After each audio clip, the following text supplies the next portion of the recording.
यह मूर्ति है। एक भेड़ है। भेड़ कियांग लोगों का टोटम है। मेरी पत्नी भी कियांग है। ओह, कियांग लोग हमारे चीन की सबसे प्राचीन जातियों में से एक हैं।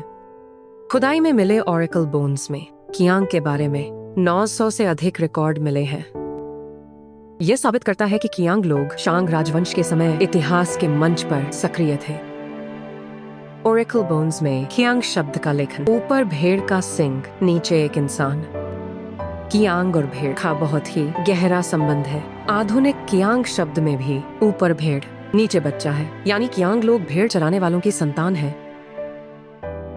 इसे जानवरों के नकाशीदार पर कहा जाता है। इसकी 4 परतें हैं। पहली परत में आमने सामने खड़े 8 पक्षी हैं। दूसरी परत में हिरण, तीसरी परत में बाघ, चौथी परत में सांप। माफ कीजिए मैडम, ये जानवरों वाला पट किस काम आता था?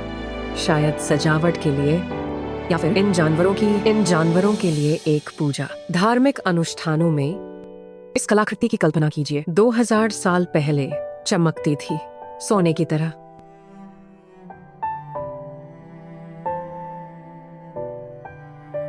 हान राजवंश की भेड़ के आकार की दीपक। हम यह टुकड़ा, इसका आकार घुटने टेके हुए भेड़ जैसा है। इसके 2 सुंदर भेड़ के कान हैं। हम इसकी पीठ पर एक घुमावदार रेखा है। यह रेखा वास्तव में इसका ढक्कन है। ढक्कन खोला जा सकता है और भेड़ के सिर पर रखा जा सकता है। अंदर यह खोखला है। एक दीपक धारक है जिसमें बत्ती रखी जा सकती है। यह हमारे संग्रहालय की शान है। शहर घूमे तो संग्रहालय जरूर देखें। इतिहास हृदय को सींचता है। संग्रहालय एक अद्वितीय खजाना है। यहाँ चीनी राष्ट्र के समृद्ध मिश्रण की झलक है। प्राचीन लोगों द्वारा सृजित सौंदर्य हजारों साल बाद भी अपना आकर्षण बनाए हुए है। कियांग लोगों का पारंपरिक शादी का परिधान। इसकी सजावट मुख्य रूप से कढ़ाई से की गई है। मैडम, आपके कपड़ों पर भी कियांग कढ़ाई है।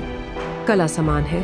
इस सिर ढक्कन को शादी के समय पहनना अनिवार्य है। हाँ, हमारी परंपरा है कि दुल्हन को या तो सिर ढकन या छाता लेना होता है। उस दिन उसे छाते से सिर ढकना होता है। यह भेड़ की खाल की जैकेट हमारे कियांग लोगों की सबसे पारंपरिक पोशाक है। भेड़ की खाल की जैकेट बाहरी परत के रूप में पहनी जाती है। चमचमड़ा बाहर की ओर और ऊन अंदर की ओर रहता है। इससे यह ज्यादा गर्म होती है। खेत में काम करते समय थक जाने पर इसे उतारकर चटाई की तरह बिछाया जा सकता है।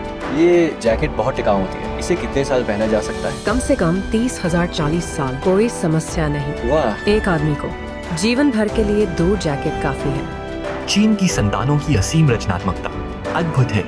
संग्रहालय में घूमना सभ्यता की नब्ज को छूना, हजारों साल के ज्ञान से संवाद करने जैसा है। इस समय इंटरनेट और इलेक्ट्रॉनिक्स के बिना, लेकिन ये ग्रामीण जीवन मुझे लगता है सबको पसंद आएगा। दूसरों का ईर्ष्या करना तो ठीक है, लेकिन यहाँ आकर तुम वह हिरण ही बन सकते हो, या शेल्फ पर रखी मछली जिसका भाग्य दूसरों के हाथ में हो। प्राचीन काल के पुरुषों की मांसपेशियों को देखो, कितने सुडौल थे। अब अपने शरीर को देखो, बहुत हास्यास्पद है। कैसी है वो? कैसी? मुझे चोट लगी है और वह मालिश कर रही है। तुम क्या कर सकते हो? तुम सिर्फ परेशानी बढ़ाते हो। आज रात दरवाजा खिड़कियां बंद कर देना, समझे? मुझे धमकी दे रहे हो? लिन जियोशिया? आधुनिक समृद्धि प्राचीन कथाएं सुनाती है। प्रकाशों से जगमगाता चीन, युवा और सुंदर। प्रकाशों से जगमगाता चीन, उदार हृदय वाला। प्रकाशों से आच्छादित विशाल भूमि।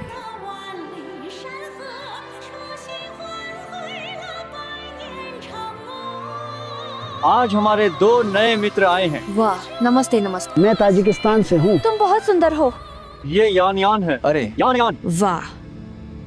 प्रतिदिन होने वाला शहर द्वार खोलने का समारोह नववर्ष से भी अधिक उत्सवपूर्ण। एक दूल्हा भी है और दुल्हन। एक पल में ही हम सभी को रहस्यमय प्राचीन कियांग संस्कृति में खींच लेता है।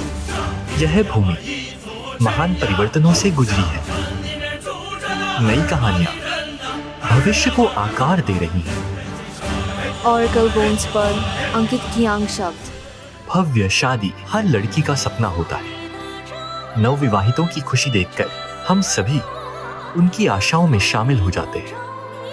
हाँ। और मैं लिन जियोशिया, आगे क्या कुछ होने वाला है।